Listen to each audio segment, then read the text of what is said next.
자, 오늘 이제 강의 26번째로 이제 10계명, 1계명, 2계명을 여러분과 함께 살펴보도록 하겠습니다. 자, 많은 기독교인들이 1, 2계명을 보면서 이것은 종교적 배타성을 정당화한다라고 생각을 합니다. 심한 경우에 그리스도인들 중에서 다른 종교 시설에 들어가서 그 시설을 훼손을 한다거나 그 다음에 그곳에서 모이는 집회와 모임을 회방하는 일을 영적 전쟁이라고 생각하는 분들도 있습니다. 그래서 우리가 타 종교를 향해 배타적이고 전투적인 삶을 살아가는 것이 계명을 잘 지키는 삶이다라고 오해하는 경우들이 있습니다. 그러나 그것은 계명을 잘 지키는 삶이 아니라 오히려 1계명, 2계명을 어기는 삶이다라고 저는 좀 말씀드리고 싶습니다. 절에 들어가서 부처님 가슴팍에 빨간 낙하로 십자가 팍 그려놓고 또 어디 가가지고 또 신상에 목을 날리고 거기다가 또 빨간 페인트 부어놓고 그러면서 땅밟기를 하면서 무너질지어다 이렇게 하는 것은 그것은 영성이 뛰어난 게 아니라 굉장히 폭력적이고 광적인 행동이다라고 말할 수가 있습니다. 답답하죠. 네. 석가탄신일에 그 교회, 교회가 아니고 절 근처에 가서 메가폰 들고 예수 천당 불신지옥 소리를 지르면 그것은 참 신앙생활 뜨겁게 하는 게 아니라 매우 무례한 기독교의 모습인 것이죠. 그런 모습은 영적 전쟁을 하고 있는 것이 아니라 종교 분쟁을 일으키고 있는 모습입니다. 그것은 영적인 전사의 모습이 아니라 심하게 표현하자면 종교적인 조폭적인 행동이다라고 오히려 말씀드리고 싶을 정도입니다. 이런 행동을 하는 성도님들이나 혹은 젊은이들이 무슨 잘못이 있겠어요? 이런 분위기를 부추기고 유도하는 목회자들과 그리고 단체 지도자들 그리고 평신도 리더들이 그것은 잘못하고 있는 일입니다. 이런 것은 자중해야 합니다. 만약 그것이 괜찮다고 생각을 한다면 스님들이 단체로 우리 예배 때 와가지고 목탁을 쳐도 괜찮다는 이야기고, 그리고 우리가 이슬람 사원에 들어가서 함부로 무너져라 소리를 질러도 땅밟기를 해도 된다고 한다면 무슬림들이 와가지고 여기에서 알라는 위대하다 외쳐도 된다는 말과 똑같은 이야기입니다. 그것은 영적 전쟁이 아니라 서로 간의 종교 분쟁으로 치닫고 있는 아주 위험한 행동들인 것이죠. 그러므로 그리스도인들이 그렇게 해서는 안 됩니다. 제가 대학생 때도 선교단체 젊은 학생들이 캠퍼스에서 우상을 척결하겠다, 기도원 말씀을 묵상하면서 우리도 우상을 불태워버리겠다라고 결단을 하고 캠퍼스에 있는 천하대장군, 지하여장군, 장승을 잘라서 톱으로 자르고 불을 지르겠다라고 같이 가자고 하길래 저는 절대 못 가겠다고 막을 들었던 적이 있습니다. 그런 행동을 하지 말라고 간절히 붙잡았던 적이 있습니다. 왜 안 되느냐? 기도원도 그렇게 했는데 영적 전쟁은 두 가지 방법으로 있습니다. 영적 전쟁은 두 가지 방법으로 일어납니다. 이스라엘 내에서 해야 할 영적 전쟁이 있죠.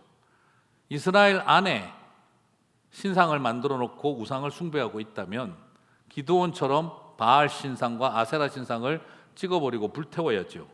이스라엘 안에 황금 송아지를 만들어 놓고 그걸 여호와 하나님이라고 예배하고 있다면 그 황금을 갈아서 가루로 만들어 강에다가 뿌려버려야죠. 하지만 이스라엘 밖의 땅 바벨론의 포로로 잡혀가서는 다니엘과 세 친구는 신상을 부수고 불을 지르지 않고 오히려 다니엘의 세 친구들은 온 바벨론 사람들이 신상을 향해 우상을 향해 경배를 할 때 그들은 가만히 서 있는 방법을 선택을 했다는 것이죠. 다시 말씀드리면 교회 안에 만약에 우상을 세워놓고 있다면 찍어서 불태워야겠지만 우리가 살아가고 있는 일반인들과 함께 살아가는 바벨론 같은 세상 속에서는 그들이 만들어 놓은 형상과 우상을 함부로 파괴하고 불을 지르는 일은 그것은 영적 전쟁이 아니라 종교 분쟁이라는 것입니다. 그러므로 우리가 내부적으로 해야 할 영적 전쟁과 안 믿는 사람들과 다른 종교를 가진 사람들과 살아가고 있는 세상과 사회에서 해야 할 영적 전쟁은 다르다는 것이죠. 본질은 같다 할지라도 방법은 같을 수가 없다는 것입니다. 다니엘의 세 친구들은 겁이 많아서 절만 안 하고 있는 소극적인 신앙 없는 사람들이 아니라 바벨론의 사회에서는 그 수천 명 수만 명이 보는 자리에 서 있는 것도 영적 전쟁이라는 것입니다. 우리는 이 점을 명확하게 알아야 된다고. 여기는 교회가 아니며 신학교가 아니라 일반 대학 캠퍼스이고, 그러므로 우리는 자르고 불을 지르는 기드온의 방법이 아니라 절하지 않는 다니엘과 세 친구들의 방법을 선택해야 한다라고 설득을 아무리 했지만 결국에는 그날 밤 가서 잘라버렸습니다. 그리고 난리가 났죠. 그 모습은 십자군의 길이 그것은 십자가의 길이 아니라 그것은 십자군의 길입니다. 하나님은 우리가 십자군의 길을 가라고 부르신 것이 아닌데 어느 틈에 그런 모습이 나타나게 되어버린 것이죠. 사랑하는 성도 여러분, 우리가 해야 할 이 1계명, 2계명을 지키는 삶은 그렇게 종교적 적개심과 배타성을 가지고 이 세상과 사회 속에서 무례히 행하는 일을 정당화하는 그런 라이센스가 아닙니다. 오늘 이 말씀의 의미를 잘 생각해야 합니다. 오히려 오늘 1계명과 2계명은 우리 안에 가득 차 있는 자신의 욕망과 이기심을 향한 하나님은 배타성을 보이고 있는 것이지 그런 종교적 배타성을 보이고 있는 게 아닙니다. 만약 이게 옳다면 우리는 추석 때마다 특공대를 만들어야 돼요. 이 나라와 이 민족이 우상에게 절하지 않게 하기 위한 특공대를 만들어서 띵동 배달 왔습니다 하고 문을 딱 열어주는 순간 뛰어들어가서 제사상을 다 엎어버리고 예배할지어다 선포하고 나오면 되는 거예요. 여러분, 그것이 영적 전쟁입니까? 아니면 이웃집에 대한 패악질입니까? 그것은 영적 전쟁이 아닙니다. 오늘날 그런 모습을 부추기는 종교 지도자들이 있다면 큰 실수를 하고 있는 것이죠. 그렇다고 한다면 오늘 1계명과 2계명은 우리에게 무엇을 가르쳐 주려고 하고 있는 걸까요? 첫 번째, 1계명과 2계명을 세 가지로 살펴보겠는데, 첫째, 하나님은 1, 2계명을 통해 종교적 배타성이 아니라 자기 사랑과 자기 욕망에 대한 배타성을 도전하고 있는 것입니다. 자, 무슨 말이냐? 출애굽기 20장 3절 4절을 보겠습니다. 같이 읽겠습니다. 너는 나 외에는 다른 신들을 내게 두지 말라. 너를 위하여 새긴 우상을 만들지 말고. 자, 여기까지 보겠는데요. 여기서 내게와 너를 위하여 한글 표기는 다르게 돼 있지만 히브리어 원어로는 똑같습니다. 그냥 너를 위하여입니다. 자, 무슨 말이죠? 우리가 다른 신을 만드는 것도 누구를 위해서라는 겁니까? 나를 위해서라는 거예요. 신들을 만드는 것도 자신을 위해서고 우상을 만드는 것도 누구를 위해서입니까? 인간 자신을 위해서라는 겁니다. 그렇습니다. 오늘 10계명의 1계명, 2계명은 명확하게 밝혀주고 있습니다. 종교와 다른 우상과 신들이 문제가 아니라 그 모든 것들은 내 욕망과 내 이기심 때문이라는 것. 그 모든 것을 만드는 이유는 내 새끼 위해, 내 꿈을 이루기 위해, 내 성공과 번영을 위해, 나의 행복하고 즐거운 삶을 위해 우리는 필요하면 신들도 만들어내고 필요하면 우상도 만들어내는 존재들이라는 것을 십계명은 먼저 보여주고 있습니다. 자, 출애굽기만 그렇게 다루고 있지 않습니다. 모세오경은 다 그렇게 다루고 있습니다. 레위기 26장 1절 보겠습니다. 같이 읽겠습니다. 너희는 자기를 위하여 우상을 만들지 말지니. 또 신명기 4장 16절도 같이 읽겠습니다. 그리하여 스스로 부패하여 자기를 위해 어떤 형상대로든지 우상을 새겨 만들지 말라. 자, 여기서도 역시 자기를 위해서입니다. 이처럼 모세오경은 사람이 신들을 만들어내고 우상을 만들어낸 이유가 딱 하나라는 겁니다. 무엇 때문이죠? 나를 위해. 내 욕망과 내 야망과 내 꿈과 내 사업과 내 비즈니스와 우리 가정과 나를 위해, 내 새끼 위해, 그리고 내 성공을 위해 우리의 모든 똑같은 신을 만들어내고 우상을 만들어내는 이유는 전부 다 자신의 이익과 욕망 때문이라는 것입니다. 그러므로 이 세상에 나타난 그 많은 것은 신들이 아니라 우상들이 아니라 내 욕망의 아바타입니다. 내 욕망의 아바타들이 이 땅 가운데 신의 이름으로 우상의 이름으로 둔갑해 있는 겁니다. 그러므로 내 욕망의 아바타들이니까 기왕이면 나보다 더 커야 하고, 나보다 더 힘 있어야 하고, 나보다 더 잘났든지, 아니면 나보다 더 흉폭하게 생겼든지, 아니면 시퍼렇든지 시뻘겋든지, 아니면 시커멓든지 더 하얗든지 더 빠르고 힘있고 능력 있기를 원하는 것이죠.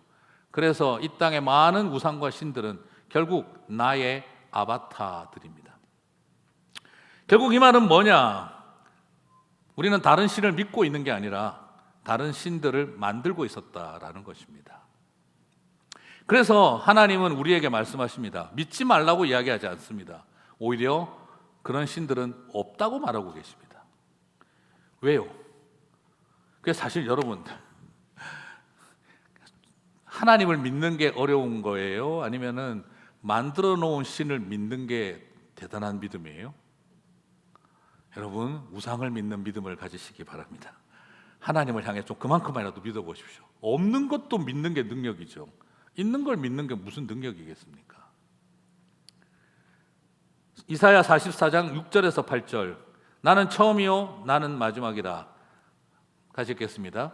나 외에 다른 신이 없느니라. 나 외에 신이 있겠느냐? 다른 신이 있음을 내가 알지 못하노라. 지금 하나님이 굉장히 고집불통이고 아는 것도 없으면서 억지를 주장하는 고집스러운 신이 아닙니다. 하나님은 나 외에 신이 없다, 나는 다른 신을 알지 못한다, 이건 교만한 말이나 무지한 말을 말하는 게 아닙니다.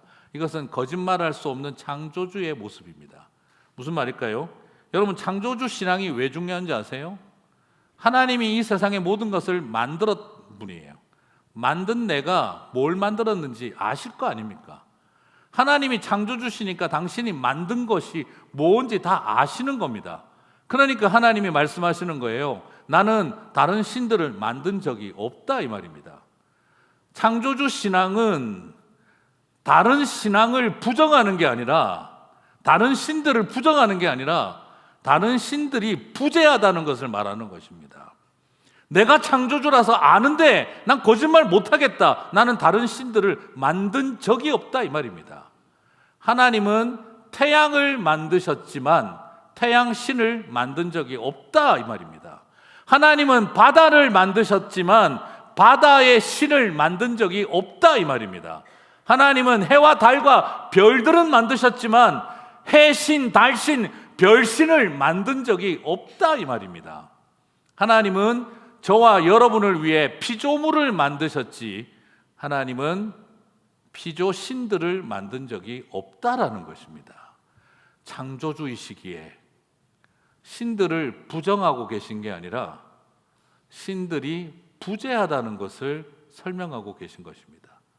이것은 고집도 아니고 무지도 아니고 거짓말을 할 수 없는 창조주의 진실이라는 것이죠. 그러면 하나님은 태양을 만들었는데 태양신은 누가 만들었습니까? 우리를 위해 사람이 만들었다는 것입니다. 결국 하나님은 우리를 위해 피조물을 만들었는데 사람은 우리를 위해, 자신을 위해 피조신들을 만들었다라는 것을 보여주고 있는 것이죠. 그러므로 여러분, 우상종교에서는요, 겉보기는 신들을 위해 존재하는 것처럼 사람은 말하지만 사실은 신들을 위해 존재하는 사람은 없습니다. 오히려 나를 위해 신들이, 우상이 존재해야 할 뿐입니다. 여러분, 무당을 한번 잘 보세요. 신을 섬기는 사람인지 부리기 위해 섬기는 척하고 있는 것인지. 무당은 신들을 부리는 사람입니다. 잘 부리기 위해 섬깁니다. 우리는 정확하게 실체를 알아야 됩니다. 우상종교의 중심은 신이 아니라 나 자신입니다. 우상과 신들은 그저 내 욕망을 위해 내가 고안해내고 고용한, 내가 고용해낸, 이런 표현이 좀 그렇습니다만 우상은 결국에는 좀 얼굴 마담이고 바지 사장입니다. 내가 만들어 놓은 고용한 존재들에 불과하다는 것입니다. 그렇습니다. 신을 위해 만들어진 우상은 없습니다. 다만 인간 자신을 위해 만들어진 우상, 나의 아바타가 신의 모양을 하고 있을 뿐이라는 것이죠. 그러므로 10계명에서 1계명, 2계명은 타 종교와 신들에 대한 적개심과 배타성을 드러내는 메시지가 아니라 욕망의 신격화를 추구하고 있는 우리의 욕망에 대해 하나님은 배타성을 보이고 있다는 것입니다. 여러분, 신과 싸우지 마시고 신격화된 내 욕망과 싸우셔야 합니다. 신이 되어버린 내 욕망과 내 이기심과 내 분노와 내 야망과 싸우셔야 한다, 이 말입니다. 이것이 1계명과 2계명이 부탁하고 도전하고 있는 내용입니다. 자, 그러면 두 번째로 1계명과 2계명을 통해 하나님은 우리가 하나님을 우상으로 만들지 말라고 도전하고 있습니다. 자, 무슨 말이냐면 우리를 위해, 자기를 위하여 인간은 신을 만들고 우상을 만든다 그랬잖아요, 그죠? 그러면 더 위험한 두 번째의 모습은요, 자기를 위해 신을 만들고 우상을 만드는 게 아니라 한 단계 더 넘어가서 자기를 위해 하나님을 우상으로 만들고 우상을 하나님화 시켜버리는 위험성이 있다는 것입니다. 여러분, 그래도 내가 교회 다니고 예배 드리고 예수 믿으면 1계명, 2계명은 아니, 말이 어렵네요. 네, 1계명, 2계명은 잘 지키는 거겠지, 이렇게 스스로 생각하시면 안 됩니다. 우리는 놀랍게도 그래요. 자기를 위하여 우상을 만들지는 않는데 우리의 위험성은 하나님을 우상으로 만든다는 것입니다. 그게 더 위험한 일이에요. 이스라엘 역사에서 가장 가증스러운 일은요, 피조물을 우상으로 만드는 일보다 하나님을 우상으로 둔갑시킨 일이었습니다. 우상을 하나님이라고 둔갑시킨 일이었습니다. 출애굽기 32장 1절에서 4절을 보겠습니다. 백성이 모세가 산에서 내려오미 더딤을 보고 모여 백성이 아론에게 이르되, 같이 읽겠습니다.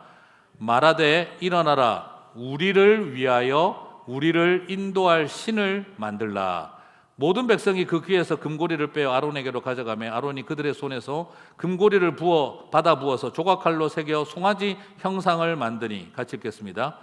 그들이 말하되 이스라엘아, 이는 너희를 애굽 땅에서 인도하여 낸 너희의 신이로다 하는지라. 우리 한글 개역개정이 조심스러워서 신이라고 바꿔놨는데 원래 히브리어 그대로 보면 그냥 하나님이라고 해도 됩니다. 일어나라, 우리를 위하여 우리를 인도할 하나님을 만들라. 누가 요구했다고요? 이스라엘 백성들이 요구했습니다. 모세가 시내산에 10계명을 받으러 간 사이에 그들은 눈앞에서 하나님의 임재를 보면서 하나님을 만들라고 요구합니다. 그러자 아론이 금덩어리 모아가지고 황금 송아지를 만들고 말합니다.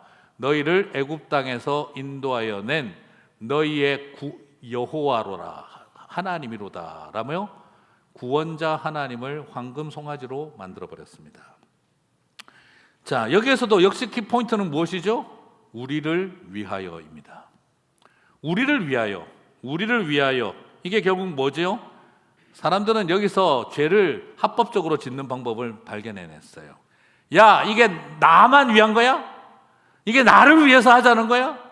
이게 나 하나 잘 되자고 하는 거야? 이게 우리 이스라엘을 위한 거잖아. 우리 공동체를 위한 거잖아. 우리를 위해서, 우리 가족을 위해서 하자는 거잖아. 사람들은 그렇게 외치면서 이제 금송아지를 하나님으로 만드는 법을 배우게 된 거죠. 여러분 잘 기억하셔야 됩니다. 집단 이기주의는 공익이 아닙니다. 집단 이기주의는 그것을 공공의 이익을 추구하는 거라고 말하지 않습니다.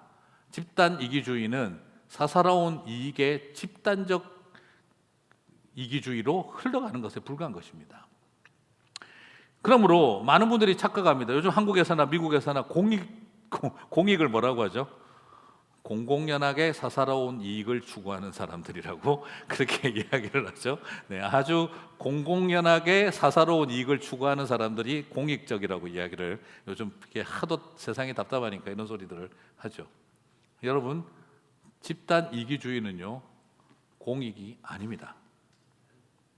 자기 욕망에 사로잡히면 사람은 제단에 바쳐야 할 재물을 예배의 대상이 되게 만들어 버립니다. 황금 송아지는 송아지는 하나님의 제단에 드려져야 할 재물이지 하나님을 대신하여 예배받을 존재가 아닙니다. 그러나 인간은 그 황금 송아지를 제물로 있어야 할 송아지를 예배받아야 할 하나님으로 바꾸어 버렸습니다. 사랑하는 성도 여러분, 이스라엘이 십계명을 받고 제일 먼저 어긴 것이 1계명, 2계명인데 그 1계명, 2계명을 이스라엘이 그렇다고 우상을 섬기고 타종교를 섬긴 게 아니었습니다. 그들은 어떻게 1계명, 2계명을 어겼죠? 하나님을 황금 송아지로 만들어 버렸습니다. 황금 송아지를 여호와 하나님 구원자라고 선포해 버린 것입니다. 그렇습니다. 우리는 타종교를 믿고 우상을 숭배하는 죄를 짓는 사람들이 아니라 하나님을 우상으로 만들고 황금을 하나님으로 둔갑시키는 죄를 짓는 사람들이라는 걸 보여준 것이죠. 여러분, 인간이 어떤 죄인입니까? 왜 죄인입니까? 우리가 하나님이 되겠다고 들었잖아요. 하나님이 되고 싶어 했던 God 콤플렉스 덩어리들이었지 않습니까? 하나님이 되겠다고 들었던 인간이 송아지 하나 하나님으로 못 만들겠습니까? 하나님을 황금 송아지로 못 만들겠습니까? 나도 신이 되려고 들었는데 까짓것 태양이나 바다나 황금이나 하나님으로 만들어 놓는 일, 그것은 죄인이 할 수 있는 당연한 모습입니다. 오늘 우리는 이것을 통해서 발견하게 되는 것이죠. 결국 무엇을 말하고 있느냐? 우리는 황금을 하나님으로 만들어 놓는 사람들입니다. 오늘 이걸 보면서 에이, 우리는 그렇게 안 한다. 나는 황금 송아지 만들어서 교회 가서 예배 절대 안 드린다. 여러분, 여기에 제가 서 있지 않고 소가 서 있으면 어떻겠습니까? 목사님 소같이 보입니다. 아니면 곰처럼 보입니다. 뭐 그렇게 하실 수도 있겠죠. 그런데 놀랍게도 우리가 물질과 재정과 돈은 하나님께 드리는 것이죠. 근데 여러분, 진지하게 질문 던져보겠습니다. 정말 하나님께 드립니까? 하나님처럼 떠받들고 계십니까? 어떻게 여호와 하나님을 황금 송아지로 만들어 놓나? 이스라엘 사람들 참 웃긴다라고 말하지만, 그러나 우리가 정직하게 하나님 앞에 엎드려 보면 나는 하나님 앞에 드려야 할 재정과 물질을 나는 정말 제단에 바치고 있는가? 아니면 제단 위에 떠받들어 놓고 있는가? 우리 자신에게 질문하지 않을 수가 없습니다. 그때의 황금 송아지는 지금 우리에게는 코인이고, 그리고 스탁이고, 캐시고, 그리고 여러 가지 모양 형태의 금융 자산으로 잡아 있는지도 모르는 것입니다. 오늘 이것이 우리 안에 있는 모습입니다. 목회자인 저도 마찬가지입니다. 나를 위해서, 우리를 위해서라고 외칠 때 목회가 우상이 됩니다. 저에게 있어서 목회가 우상이 됩니다. 왜요? 선한 청지교회 목회가 어떤 때는 저를 굉장히 기분 좋게 하고 어떤 때는 굉장히 기분 나쁘게 만들어요. 왜냐하면 밖에 나가면 선한 청지교회 담임 목사님이시라고요. 아유, 요즘 그 교회 참 좋은 소문 많이 들었습니다. 목사님 목회 그냥 잘하고 계시나 봐요. 장로님들도 잘 도와주시고. 예. 또 딴 데 가서는 어디 있는 교회죠? 웨스트 코비나이도 교회가 돼요? 네, 목사님, 아이고, 반갑습니다. 네, 이러고 많이 드시고 가세요. 이렇게 할 때 기분 되게 나쁩니다. 그리고 옆에서 큰 교회 목사님 지나갈 때, 목사님 오셨습니까? 이럴 때 짜증이 확 올라옵니다. 들어봐라, 나도 우리 교회, 죄송합니다. 이런 표현을 써서. 그런 느낌이 들 정도로 그때 제가 발견합니다. 목회가 우상이구나. 나한테 목회가 우상이 됐구나. 어느 틈에 설교가 우상이 됩니다. 마켓 앞에 지나가는데 열심히 전도지를 나눠줍니다. 우리 교회 오세요. 우리 교회 오세요. 아, 그래요. 저도 차마 뭐 목사라고 말은 못하. 예, 교회 다닙니다. 그러니까 예, 우리 교회 새로 목사님이 오셨는데 설교 너무 좋습니다. 우리 교회 오세요. 예, 저도 교회 다닙니다. 그러니까 어느 교회? 네, 선한 정지 교회입니다. 예, 그 교회 목사님도 설교 좋다는데 우리 교회 새로 오신 목사님 더 좋습니다. 이러면서 주시는. 그때 짜증이 막 밀려 올라옵니다. 네. 어느 틈에 온 성도들은 내 설교를 다 좋아해야 하고 당연히 그래야 될 거고, 그 설교 시간에 딱 눈 감고 있는 사람 보고 있으면 그냥 탁 틀려주고 싶습니다. 네.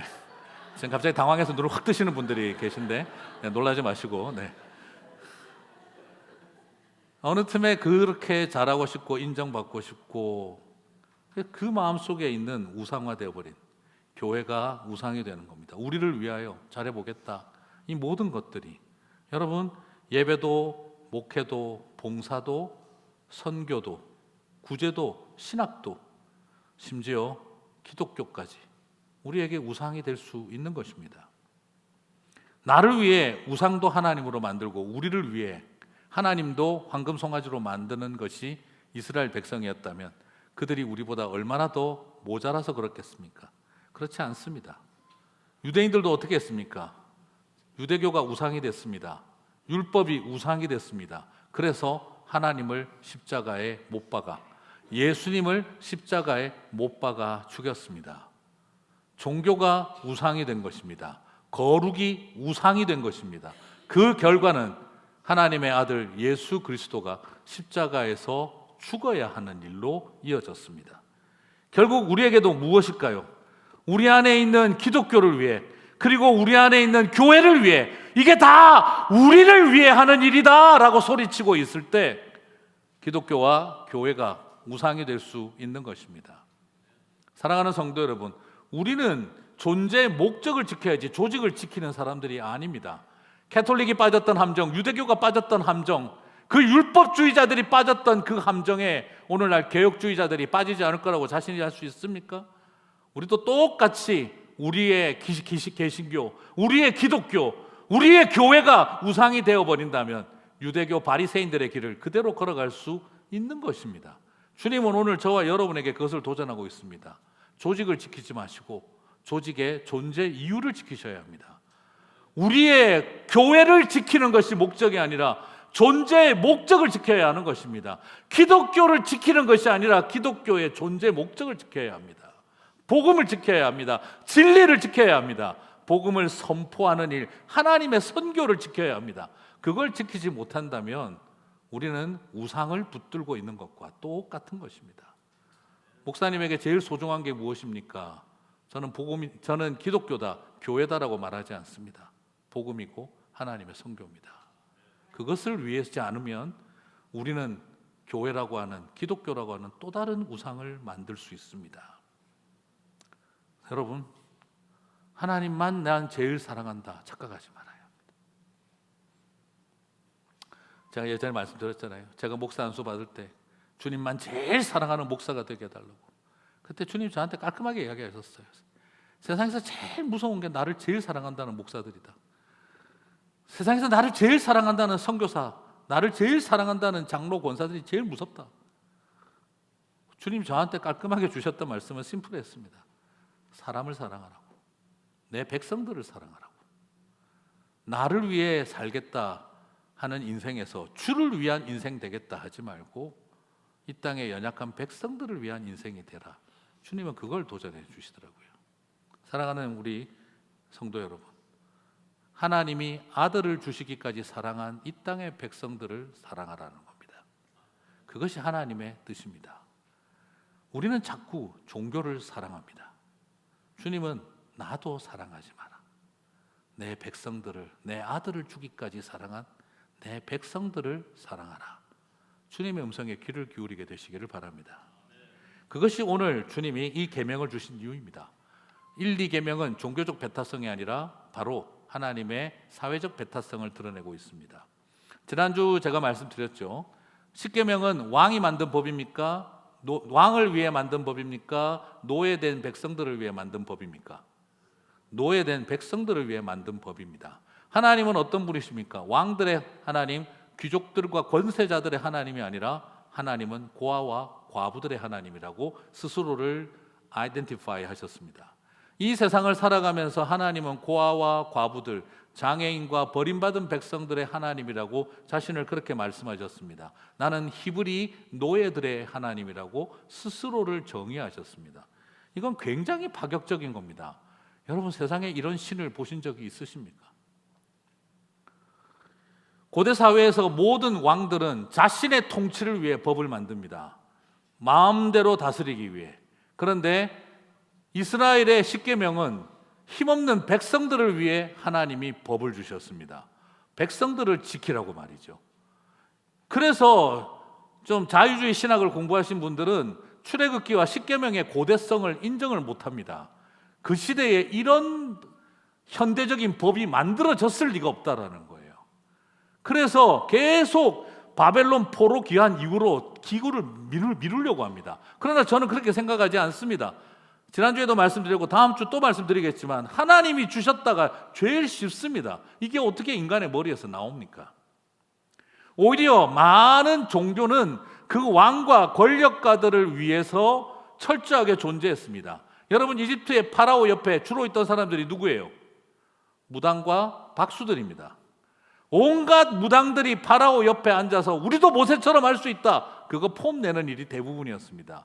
즉 뭘 말하느냐, 이집트의 그 많고 많은 다신론, 폴리티즘에 빠져있는 그 이집트 사람들은 오로지 파라오를 위한 신들이었습니다. 그런데 이 독재와 왕과 권력을 위해 필요했던 종교인데 이스라엘의 하나님은 희한하게 나타난 거예요. 고아와 과부들의 하나님, 히브리 노예들의 하나님으로 나타나신 것입니다. 그러므로 이스라엘도 이제 가나안 땅에 정착 생활을 시작하면 어떻게 될까요? 당연히 거기에 계급사회가 들어오겠죠. 왕도 생기고 귀족들도 생기고 지주도 생기고 소장농도 생기고 그렇게 나눠지겠죠. 그래서 하나님은 십계명에서 1계명, 2계명으로 틀어막아 버린 겁니다. 무슨 말입니까? 그러면 당연히 왕과 귀족들에게는 이스라엘의 하나님이 편할까요? 가나안의 신들이 편할까요? 자기들의 권력을 유지하는 일에는 가나안의 신들이 훨씬 더 권력 지향적이고 프렌들리합니다. 히브리인들의 하나님은 피곤해요. 그래서 끊임없이 왕과 귀족들은 가나안의 신들인 바알과 아세라와 물질과 풍요의 신인 맘몬을 붙들기 시작을 합니다. 그래서 선지자들은 끊임없이 일어나 그것과 싸워야 했던 것이지요. 그래서 이스라엘이 왕을 이방인처럼 왕을 만들고 싶다고 할 때 뭐라고 합니까? 선지자가 우리도 저 이방인들처럼 왕을 세우고 싶다 할 때 사무엘 선지자가 뭐라고 합니까? 그 왕과 귀족들이 너희들의 딸들을 첩들로 잡아갈 것이고 너희의 아들들을 전쟁터에 죽음으로 내몰고 노예로 삼을 것이고 너희의 부인들을 빼앗을 것인데 너희들은 그런 왕들을 추구하겠느냐? 선지자는 이방인의 왕들처럼 절대 하지 말라고 막아섰습니다. 왜? 그 시대의 모든 종교는 그렇게 백성들의 딸들을 첩으로 잡아가고 그리고 백성들의 아들들을 전쟁터에 죽음과 노예로 몰아가고 그리고 자신들의 부인들을 잡아가고 있는데 너희들은 그런 왕들과 그런 권력을 위한 종교로 가겠느냐 하는 것입니다. 그것을 막은 게 사무엘 선지자였던 것이죠. 사랑하는 성도 여러분, 오늘 이것을 우리에게 주는 도전은 바로 무엇이냐? 백성들을 지키기 위해 하늘을 지키라고 한 것입니다. 소위 말해서 불가역적 계명을 1계명, 2계명에 딱 때려 박아 놓고 이 백성들을 마음껏 지배하기 좋은 종교로 못 바꾸게 막은 것입니다. 하늘을 지켜라. 왜? 이 백성들을 지키기 위해서. 그래서 1계명은 가장 종교적인 모습을 띤 가장 사회적 메시지가 그 안에 담겨 있었던 것입니다. 여러분, 이거 좀 전율이 돋지 않으십니까? 하나님은 가장 종교적인 계명을 1계명, 2계명에 딱 꼽아놓고 너희들은 함부로 하늘을 손대지 마라. 하늘을 건드리지 마라. 왕들이든 귀족들이든 그 누구든 하나님을 건드리지 마라. 왜요?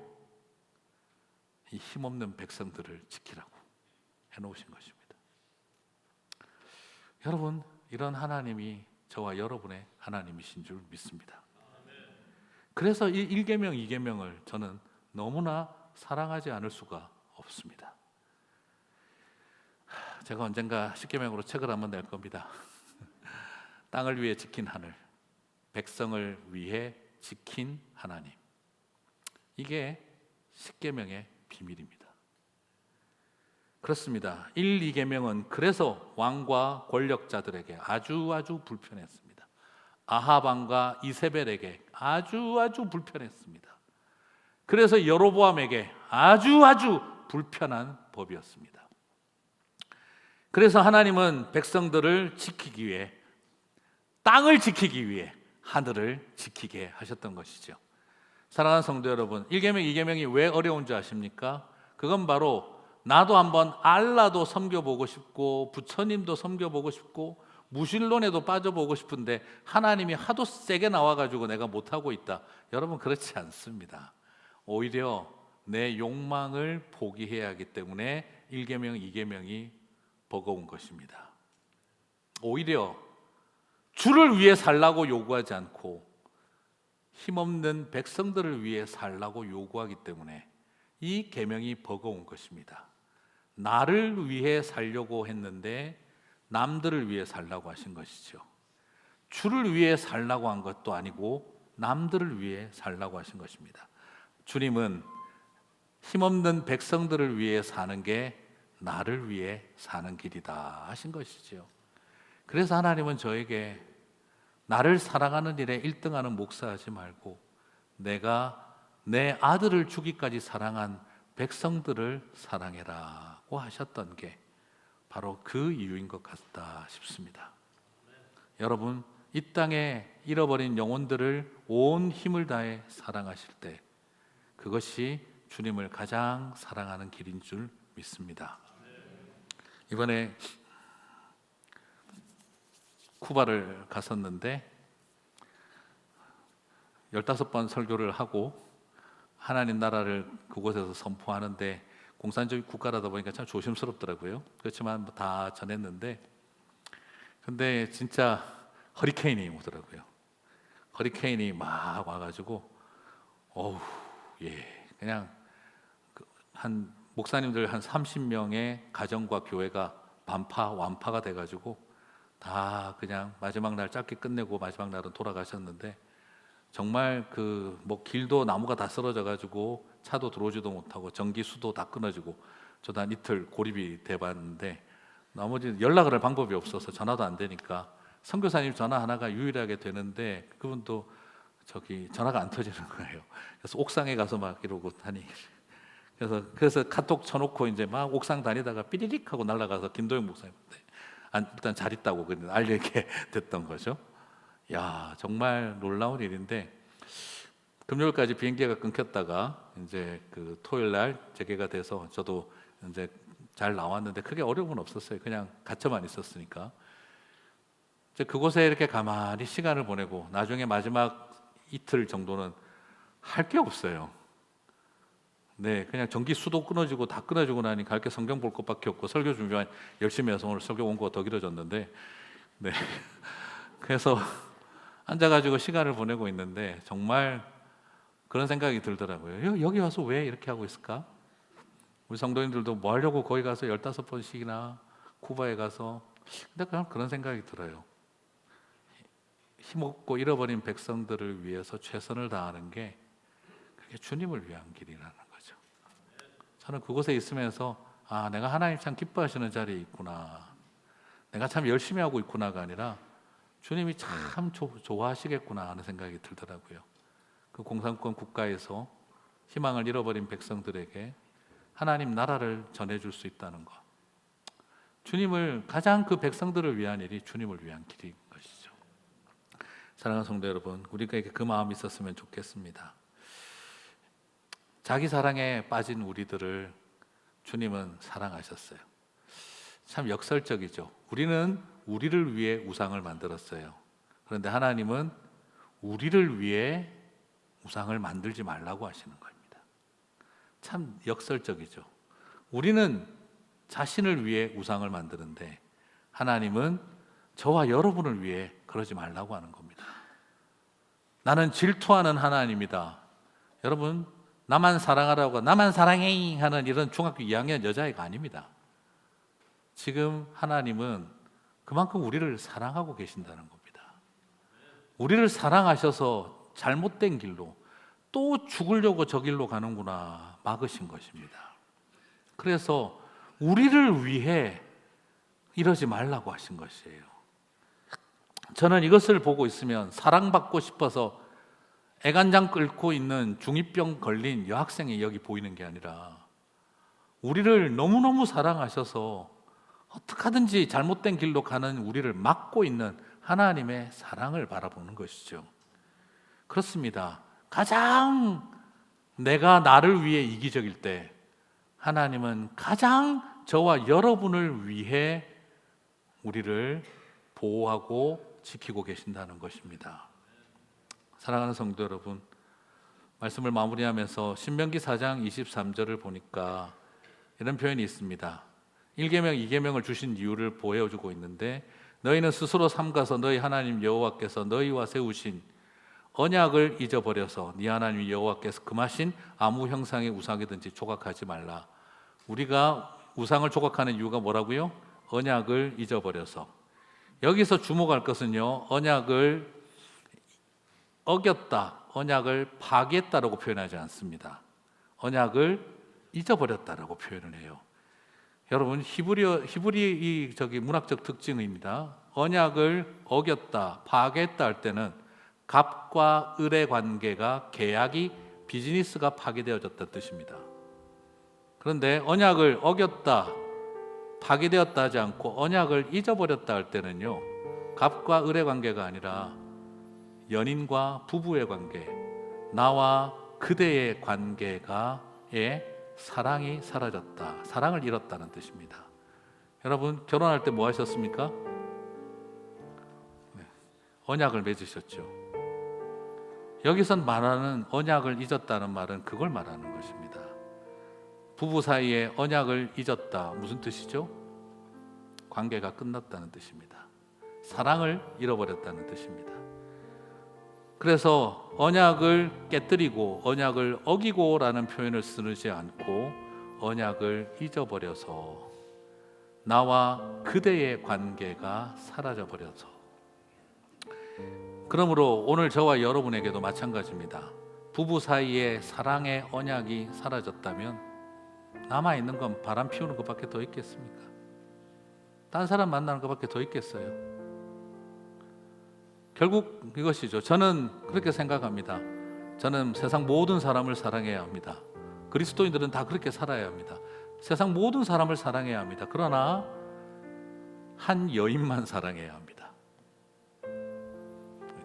분위기 뭐죠? 제가 많은 여인을 사랑하기를 바라십니까? 네, 그렇지 않죠, 그죠? 세상 모든 사람을 사랑해야 되지만 한 여인만 사랑해야 합니다. 세상 모든 것을 사랑하지만 한 하나님만을 사랑하는 겁니다. 언약을 잊었다는 말은 사랑을 잃었다는 뜻입니다. 오늘 우리에게 주님은 그걸 회복하기를 원하십니다. 그래서 헬라어로 진리라는 단어는요, 머리를 말하지 않습니다. 지식을 말하지 않습니다. 진리는 결코 잊어서는 안 되는 것, 또 다르게 표현하자면 내 심장에 새겨진 기억이라는 뜻입니다.